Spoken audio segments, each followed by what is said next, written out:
எனக்கும் விஜயருக்கு வந்து ஒரு ஜெனரேஷன் கேப், கிட்டத்தட்ட 25 இயர்ஸ் டிஃப்ரென்ஸ். நான் முதலையே சொல்லியிருக்கேன். நான் வந்து விஜயை வந்து நான் இதை கம்பேர் பண்ணிக்கிட்டா அது எனக்கு நல்லது இல்லை, கெட்ட பேர். விஜய் என்ன பற்றி கம்பேர் பண்ணிட்டா அவருக்கு நல்லது இல்லை. சின்ன வயசுலேருந்து அவர் பார்த்துட்டு இருக்காரு. அவர் சிஎம் ஆனதில் எனக்கு என்ன போகிறாங்க?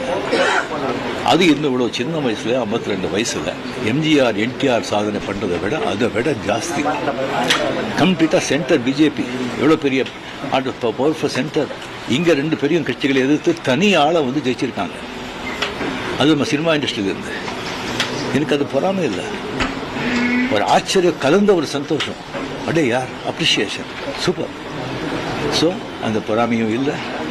விஜய் அவர்களுக்கு வந்து நிறைய எதிர்பார்ப்புகள் இருக்குது ஜனங்க மத்தியில். டெஃபினட்டாக அந்த எதிர்பார்ப்பெல்லாம் அவரை சந்தித்து மக்கள் நல்லது செய்யணும், செய்வாங்கங்கிற நம்பிக்கை எனக்கு இருக்குது. அவருக்கு அதிக வாழ்த்துக்கள். ஓகே.